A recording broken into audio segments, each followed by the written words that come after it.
It's an established fact that traveling may leave people speechless, but it also definitely turns them into storytellers. NDTV Good Times is sending out 5 of its best on an exploration, traveling to one destination, Dubai. For its story, Sumona. For its fun, Neha. For its flavors, Kunal. For its opulence, Ambika. And for its romance, Frisia. These will be their Dubai Diaries.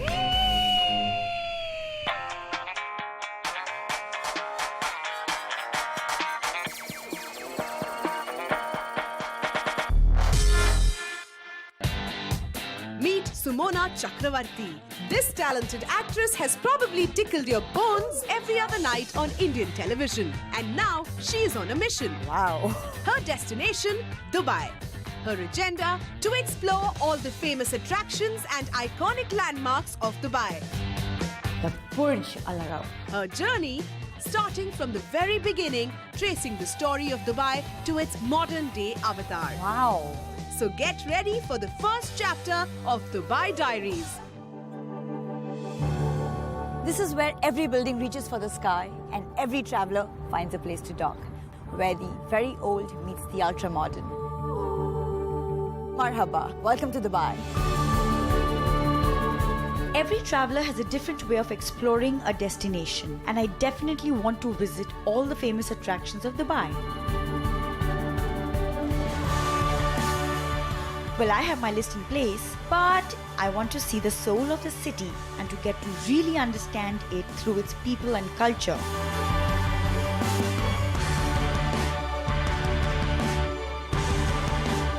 To really know a story, you need to start at the very beginning.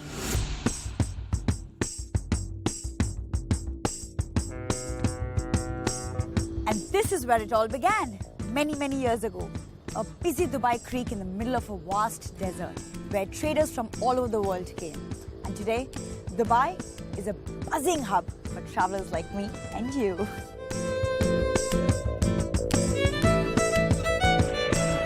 So what was once a channel of trade in the middle of a vast desert is today the heart of this booming city.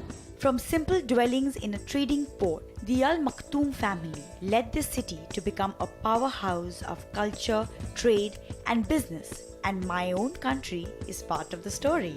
And this is where I've reached, looking for Dubai's connect with India, Pad Dubai.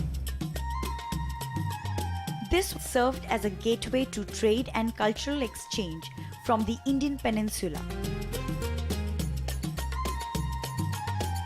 The buzzing hub still welcomes travelers from all over the world to conduct business and enjoy the great culture, food, and of course, shopping. So the origins of Dubai actually lie elsewhere, the Al Fahidi district, the oldest heritage site in Dubai. So if you want to know the city better, that place cannot be missed. So let's go.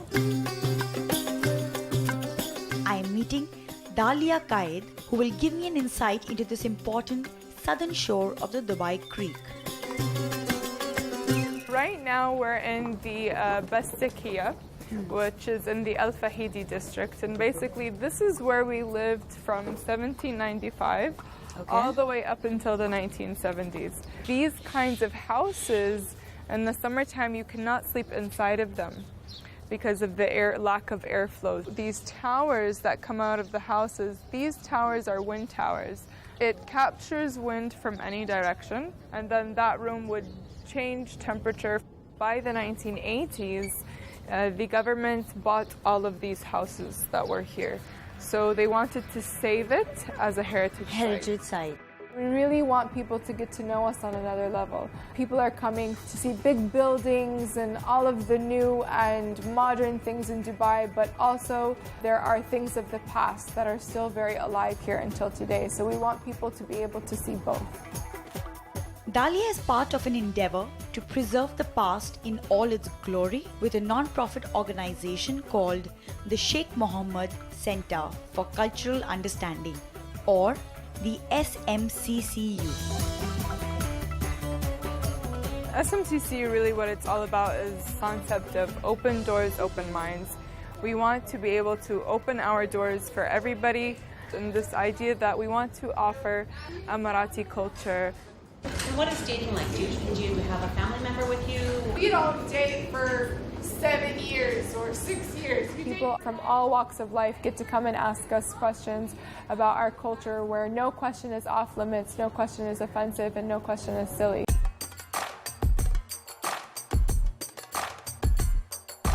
You get to try all of our local food, things like matbous, which is rice and meat pressed together, saluna, which is a stew that you can put with rice, and our most famous liggemat, which are donut holes. How lovely is that? Thank you so much for coming and seeing this part of Dubai. I'm very happy I to have personally you love here. this part of Dubai. What I loved even more is the conscious effort to remove barriers between people of different nationalities by opening doors to the real United Arab Emirates.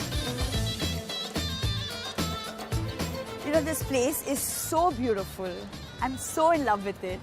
But what I understand from it is not just a heritage site, but it's such a beautiful fusion of art and cuisine, and there are these really pretty, quirky art cafes which are around. And by art, of course, they have their local artists, they have visiting artists, and there's some really outstanding art out there. I think I want to head to a place called the Majlis, which is the very, very first art gallery in Dubai. So I'm going to go check that out for now. This morning is all about tracing every single place that has contributed to this amazing journey. And you all know why this art gallery is important to the story? Well, this gallery actually grew out of the fact that this was my home, and it became a formal gallery in 1989. Most of the artists that we represent are international artists who come from all over the world. I mean, the lady behind you is South African. The guy who does the fish, he comes from the UK. We have wonderful support from the local community. As we all know, Majlis is the very first art gallery here in Dubai. So how did this art culture come about? This was a concept that Dubai Culture and the government of Dubai had, and it's an absolutely fabulous one. It's still developing here, and it's organic, and it's right that it comes naturally. The lovely thing about it is that everybody feels a sense of ownership of this area. History for the past and art for the heart. That's how a place begins to reveal itself to me. After all that art, time for some coffee. Dubai within decades may have turned into the vibrant and the modern city-state as it is today. But what breathes life into this hub is little corners such as these, the XVA Cafe. So from what Alison has told me, XVA Cafe was the cafe which came up right after Majlis. And what I see there on their menu is some very, very interesting stuff. My order, just like Dubai itself, globally appealing with a traditional twist. This, ladies and gentlemen, is no ordinary coffee, hummus and cheesecake break. Ah, that looks yummy. So roasted pepper hummus, something very different. So I'm loving this whole Arabic flavors infused into it. I can't wait to try that cheesecake, which has another Arabian flavor that they've added to it, which is actually very good. The very famous Arabic coffee. That just woke me up. You know, so with the old Arabic tradition is to cut the bitter taste of coffee, there's this really sweet, yummy taste. So when in Dubai, all you do is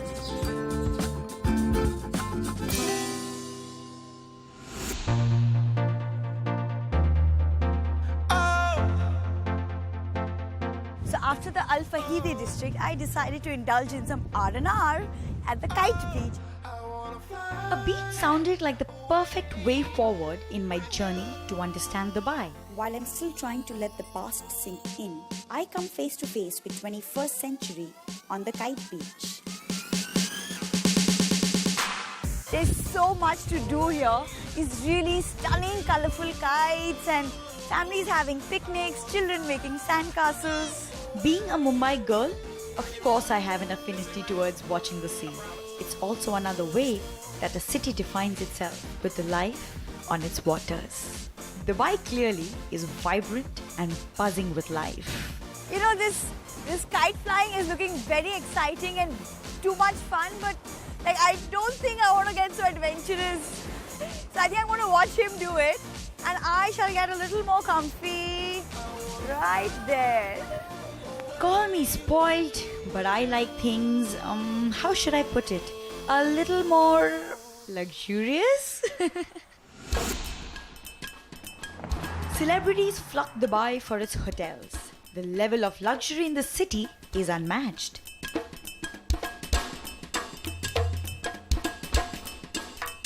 And this is that iconic place that has been a symbol of opulence. I've been caught. You've caught me in the most luxurious bathroom I have ever seen in my life, and I don't think I will see one ever again, because it's one of the most luxurious suites in one of the most luxurious hotels, and of course the third tallest hotel in the world. The very definition of luxury, the Burj Al Arab. Well, I may not be able to stay one night in this ultra luxurious presidential suite, but I can most certainly indulge in one of the finest meals the city has to offer. So I've decided to have my meal here at one of the 7 restaurants at the Burj, the Al Muntaha, which actually means the ultimate or the highest. It is a standalone suspended restaurant 200 meters above the sea level. Gonna be your starter here. It's gonna be the yellowtail ceviche, and it's gonna be the hamachi fish with the coconut shaving, mango and papaya salad, salmon roulette, and you'll have your sauce grebesh on the side. Wow. Enjoy. I've never had raw fish, but this is very, very good. It's so fresh and tender, and this is one of the best meals I've had. And with that view behind me of the palm, this is just perfect.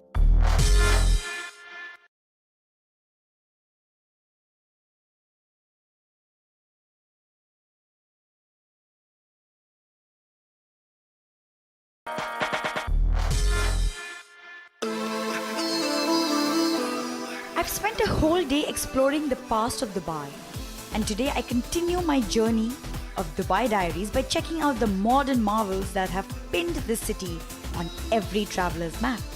Starting with the most prominent, the iconic, imposing Burj Khalifa.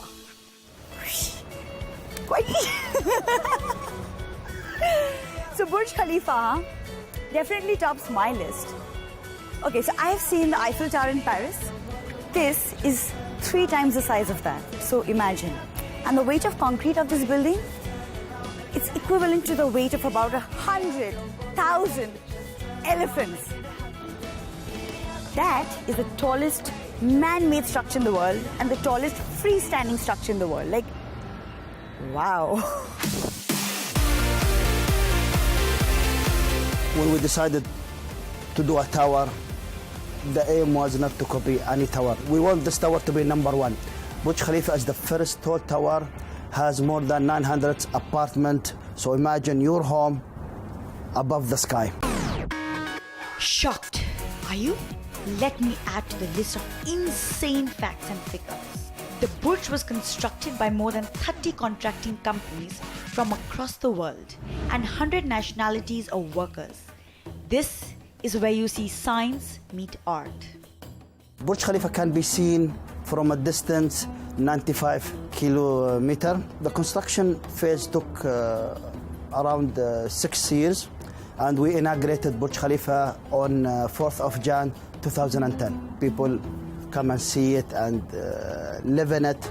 It's become the icon, and I'm happy to tell you this. We have a huge number of Indian nationality who live in Burj Khalifa, and we are proud of that. Besides being home to Indians along with many other nationalities, this one building also houses the highest mosque, the highest restaurant and lounge, and the highest outdoor observation deck in the world. Imagine finding that one spot from where you can see all of the destination that you're visiting laid out like a miniature model in front of you. You know, I think if I look any harder, I can see home and go like, "Hi, Ma!" You know what? This is the feeling that you get of being on top of the world. And literally, because I'm at that height right now, I think I can actually pretty much pick my next destination from here. So let's just check it out. You want to help me with that? Alright, the vote goes to the most easily spotted building from up here. From the tallest in the world to the largest in the world. Come along and you'll know what I'm talking about. It's massive, it's contemporary, it's busy, it's cool, it's glitzy, and it spells everything I love. After all, Dubai is home to over 95 shopping centers, and this one is the big daddy of them all. What an experience that was. But I have no time to take a breath because from the dizzying heights, I'm diving straight into the dizzying world of Dubai shopping. This is the Dubai Mall, the largest in the world. One second. My producers, where are they? Look, I'm going to go and take their credit cards now. Tackling this place is no child's play, so I suggest you observe the expert, me, to learn the art of shopping. Woo! See, I'm telling you, shopping is a serious business, okay? No jokes. It's a pressurizing job, okay? See, I picked up the Dubai Mall guide to help me in the largest mall of this world. 1,200 shops. Let's narrow the search down. Sale! Follow the sign so I can have it all. One down, many more to go. But I'm not losing focus. That's how it's done. That is so pretty. You know, I really like places that make an effort to make my shopping experience more colorful, shall we say? Dubai Mall, you have made me and my Instagram account very, very happy today. Well, it's been a very, very long, exhausting day. But guess what? Even though I'm tired, it's not the end. I'm not retiring to bed anytime soon. Largest mall? Check. Tallest building? Check. And now that I'm chasing world records in this destination, next stop, the world's largest choreographed fountain system set on the 30-acre man-made Burj Khalifa lake. This gigantic installation is 902 feet long and shoots water up to 500 feet and was built at the cost of a whopping $200 million. What a sight! What a great end to a wonderful day.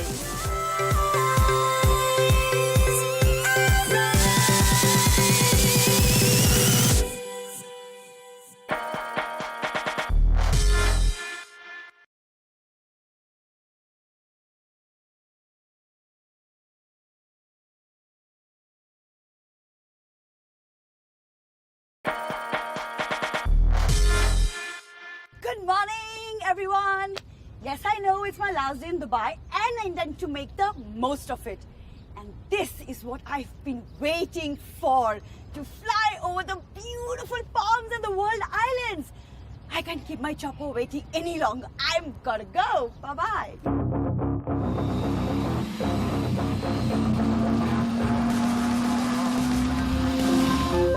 The Palm and World Islands are man-made islands created in the shapes of a palm tree and the world itself.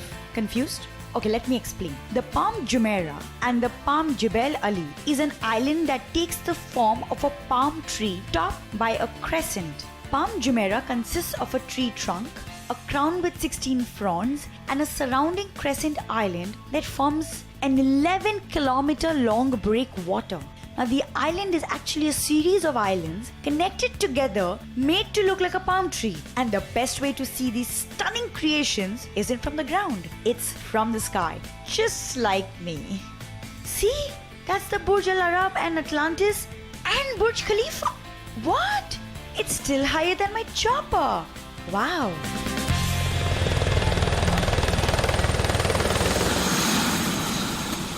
Oh, that was so stunning. I mean, you can't walk on the ground and see that kind of beauty. One has to fly to see it. Oh my God. But hey, I've got a little more traveling to do on ground, so I'm going to catch you up later. Busy city, buzzing with traffic, sparkling with lights, so futuristic, so modern, and in the middle of this urban landscape beats a traditional heart. So in the last few days, I've seen Dubai, the world. But before I leave, I wanted to get the last whiff of the beautiful Arabic culture, and no better place than the Souk Medinat, which is a perfect combination of the old and the new. Well, that's exactly what my trip has been all about. The Souk Medina Jumeirah is an authentic recreation of an ancient marketplace with traditional Middle Eastern ambience located in the heart of the Arabian resort. It instantly transports you to the world charm of ancient Arabia through its sight, smell, sound, and, well, tricks. I will draw the body for the camel now. The legs is finished. This is the body. Wow, that was so stunning. For how many years have you been doing this? 5 years. This is, like, I'm actually speechless right now with this talent of yours. Like, absolutely mind-blowing in 3 minutes only. Wow, fabulous.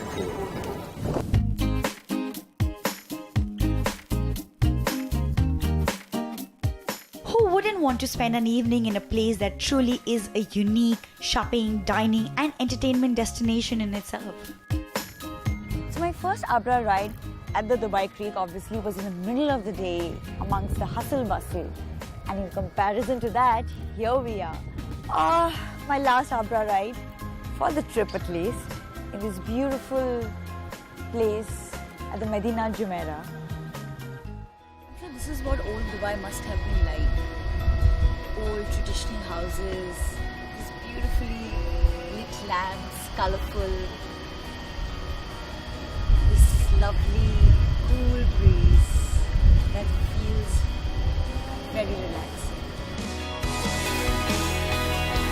What a beautiful experience this has been for me. I don't believe it's coming to an end. But hey, not for you. You can return same time, same place for another chapter of Dubai Diaries.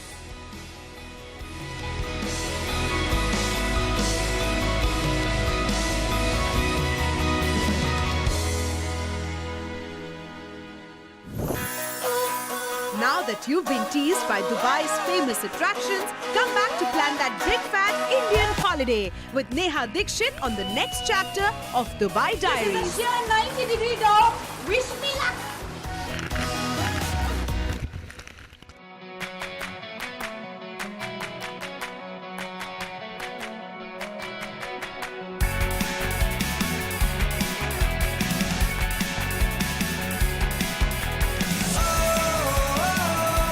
I'm ready for the world. Oh, you make me go crazy. You make me go crazy. You make me go crazy. You make me go crazy. Oh, I'm ready for the world. Oh, you make me go crazy. You make me go crazy.